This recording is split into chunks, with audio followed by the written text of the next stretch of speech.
Hello friends, இன்றைக்கி ஒரு new recipe பார்க்க போகிறோம். வெஜ் ஆட்டுக்கால் சூப்பு அல்லது முடவட்டான் கிழங்கு சூப்பு அப்படின்னு எப்படி வேணுனாலும் சொல்லலாம். வாங்க பார்க்கலாம். பாருங்கள், அதோட செடி இப்படி தான் இருக்கும். அதுக்கு தேவையான பொருட்கள்: மேலே இருக்கக்கூடிய தோலெல்லாம் சீவிட்டு சிறு துண்டுகளாக நறுக்கிக்கோங்க. 10 பல்லு பூண்டு, ஒரு 10 சின்ன வெங்காயம், ஒரு சிறிதளவு புதினா தழை. அடுத்தது 1 ஸ்பூன் சீரகம், மிளகு, அடுத்து ஒரு 1/2 டீஸ்பூன் சோம்பு, பட்டை, ஒரு லவங்கம். இது எல்லாமே நம்ம போட்டு கொஞ்சம் கொரகொரப்பாக அரைச்சி எடுத்துக்கலாம். இது ரொம்ப நல்லதுங்க. முடவாட்டங்கிழங்குன்னு சொல்லுவாங்க. இது ஏற்காடு, சேர்வராயன் மலை, கொல்லிமலையில் கிடைக்கக்கூடியது. 1000 நோய்களுக்கு மேலே இது போக்குது அப்படின்னு சித்தர்கள் சொல்லியிருக்காங்க. கொஞ்சம் நம்ம சீரகம் அப்படியே வச்சுக்கலாம். சோம்பு வச்சுட்டு மற்றதெல்லாம் சீரகம் மிளகெல்லாம் அரைச்சிடலாம். புளிப்பு தேவைன்னா ஒரு பெரிய தக்காளி போடுங்க, இல்லைன்னா ஒரு சின்ன தக்காளி போட்டிங்கன்னா போதுமானது. இதை ஒரு பேஸ்ட் பண்ணி எடுத்துக்கலாம். அந்த கிழங்கு அந்த மாதிரி சொன்ன பொருட்கள் எல்லாம் பாருங்கள், ரொம்ப கோரஸாக அரைச்சிக்கோங்க, நைஸாக வேணாம். இப்போவே ஸ்மெல் சூப்பராக இருக்குங்க. ஒரு அடிகனமான பாத்திரத்தில் நல்லெண்ணெய் ஊற்றிக்கோங்க. சூப்புக்கு அதுதான் நல்லாயிருக்கும். ஒரு லவங்கம், ஒரு பட்டை. ஏன்னா நம்ம ஆட்டுக்கால் சூப்புன்றதுனால அந்த ஃப்ளேவர் வரணுன்றதுக்காக போடுறோம். சோம்பு வச்சுருந்தாலே அந்த சோம்பும் போட்டுக்கோங்க. இது தொடர்ந்து ஒரு 15 நாட்கள் சாப்பிட்டு வந்தாவே மூட்டு வலி, தோள்பட்டை வலி, கால் வலி எல்லாம் போயிடும்னு சொல்கிறாங்க. இது மலை பிரதேசங்களில் இது ஒரு பெரணி வகை தாவரம். பாறைகள் மேலேயும் மரங்கள் மேலே மட்டும்தான் வளருமா. அடுத்து நான் ஏற்காடு போயிருந்தப்போ இதை வாங்கிட்டு வந்தேங்க. ஒரு 2 மாதம் ஆயிடுச்சு. இதை மணலில் புதைச்சி வச்சுருந்து எடுத்திருக்கோம். அந்த அரைச்சி வச்ச எல்லா பல்ப்பையும் இந்த எண்ணெயில் போட்டு அந்த பச்சை வாசனை போகிற வரையும் நல்லா வதக்கிக்கோங்க. நமக்கு அந்த ஃப்ளேவர் நல்லா தெரியும். நம்ம கெடாமல் இருக்குமா 6 மாத காலங்கள் வரையும் மணலில் போட்டு புதைச்சி வச்சிட்டோம்னா நம்ம வீக்லி ஒன்ஸ் அப்படி நம்ம எடுத்து அந்த தோலை சீவிட்டு கிழங்குகளை பயன்படுத்திக்கலாம். ஒன்றுமே ஆகலை பாருங்கள். அந்த கிழங்கு நான் 1 மந்த்துக்கு மேலே ஆயிடுச்சு. நல்லா வதக்கிக்கோங்க. அந்த ஸ்மெல் போகிற வரையும் வதக்குங்க. இதில் ஆக்சுவலாக ஒரு சிலர் இஞ்சி போடுவாங்க. நம்ம கொஞ்சம் மஞ்சள் சேர்த்துக்கலாம். இஞ்சி ஆக்சுவலாக இப்போ அந்த ஏற்காடில் இருக்கிற பாட்டியம்மாவே சொன்னாங்க, நீங்கள் அது இஞ்சி சேர்த்தா இதோட அவ்வளோ ஒத்து வராது, இஞ்சி சேர்க்கலனா தான் இது பெனிஃபிட் கிடைக்கும் அப்படின்னாங்க. ஆனால் ஒரு சிலர் அந்த டேஸ்ட்டுக்காக இஞ்சியும் ஆட் பண்ணிக்கிறாங்க. அடுத்து கொஞ்சம் சால்ட் ஆட் பண்ணிக்கோங்க தேவையான அளவு. இந்த கொரோனா பீரியடில் இந்த கிழங்கு ரொம்ப விலை போனதான். 1 கிலோ 300 ரூபா அப்படின்லாம் சொல்கிறாங்க.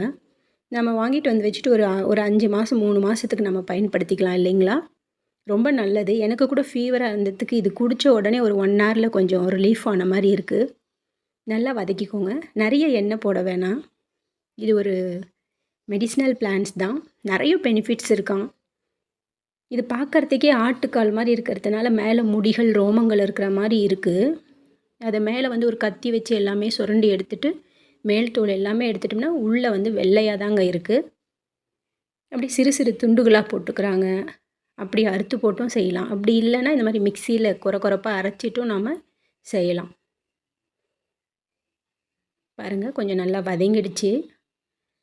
இப்போ நமக்கு தேவையான அளவு தண்ணீரை நம்ம ஆட் பண்ணிக்கலாம். நாங்கள் ஒரு 5 மெம்பர்ஸ்க்கு நாங்கள் தயார் பண்ணுறோம். அதனால் நமக்கு 5 டம்ளர் வர்ற மாதிரி நீங்கள் என்ன பண்ணுங்கள், வாட்டர் ஆட் பண்ணிக்கோங்க. நம்ம மிக்சியில் அரைச்சி வச்சுருந்தாலே அதிலெல்லாம் ஆட் பண்ணி நீங்கள் இதில் ஊற்றிக்கோங்க. நல்லா மிக்ஸ் பண்ணிக்கோங்க. குக்கர் போட்டு மூடிடலாம். ஒரு 2 விசில் விடுங்க. அந்த ஸ்மெல் உங்களுக்கு நல்லாவே தெரியும். பாருங்கள், நல்லா பாயில் ஆகிட்டுருக்கு. கொஞ்சம் சிக்கன் மசாலா ஆட் பண்ணிக்கோங்க. அது உங்களோட ஆப்ஷன் தான். அது தேவைன்னா ஆட் பண்ணிக்கோங்க. அடுத்து 1 ஸ்பூன் கார்ன்ஃப்ளவர், கொஞ்சம் வாட்டர் ஆட் பண்ணி நல்லா மிக்ஸ் பண்ணி ஊற்றிக்கோங்க. ஏன்னா சூப்புனாவே கொஞ்சம் அந்த தன்மை கன்சிஸ்டன்சி கிடைக்கணுன்றதுக்காக இந்த கார்ன்ஃப்ளவர் போட்டிருக்கோம். கொஞ்சம் ஊற்றின உடனே அதோட திக்னஸ் நமக்கு கிடைக்கும் பாருங்கள். நல்லா மிக்ஸ் பண்ணி விட்டுக்கோங்க. ஃபைனலாக கார்னிஷிங்க்கு கொத்தமல்லி, புதினா. ரொம்ப சட்டுன்னு ஆகிடுங்க. ஹெல்த்தி. நம்ம இந்த மாதிரி ஃபீவர் வர்றப்ப, கால்வலி அந்த மாதிரி டைமில் தொடர்ந்து வீக்லி ஒன்ஸு இல்லை கண்டினியூஸாக குடிக்கிறதுனாலும் ஓகே. ஒரு சிலர் ஹீட் ஆகிடுதுன்றாங்க. அவங்கவுங்களோட பாடி கண்டிஷனுக்கு தகுந்த மாதிரி நீங்கள் எப்போயாச்சும் ஏற்காடு போனாவோ கொல்லிமலை போனாலோ நீங்கள் வாங்கிட்டு வந்துடுங்க. ரொம்ப யூஸ்ஃபுல்லாக இருக்கும். பாருங்கள், பவுலில் சர்வ் பண்ணிட்டோம். டேஸ்ட்டும் சூப்பராக இருக்குங்க. ஆட்டுக்கால் சூப்பு மாதிரியே தான் இருக்குது. நீங்கள் பெப்பர் கொஞ்சம் தூவிக்கோங்க. சூப்பர்! இதை சாப்பிட்டு பார்த்துட்டு சொல்லுங்கள். ஏற்காடு போனால் வாங்கிட்டு வர மறக்காதீங்க. Health is wealth. அதனால் நல்லா சாப்பிடுங்க.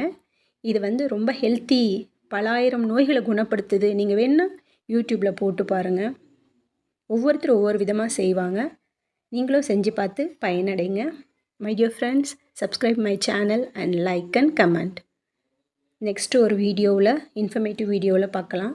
அந்த செடியையும் பாருங்கள். எங்கே கிடைச்சாலும் விட்டுறாதீங்க. இந்த மாதிரி தான் இருக்கும் தோல் எடுத்துட்டோம்னா நடுவில். தேங்க்யூ.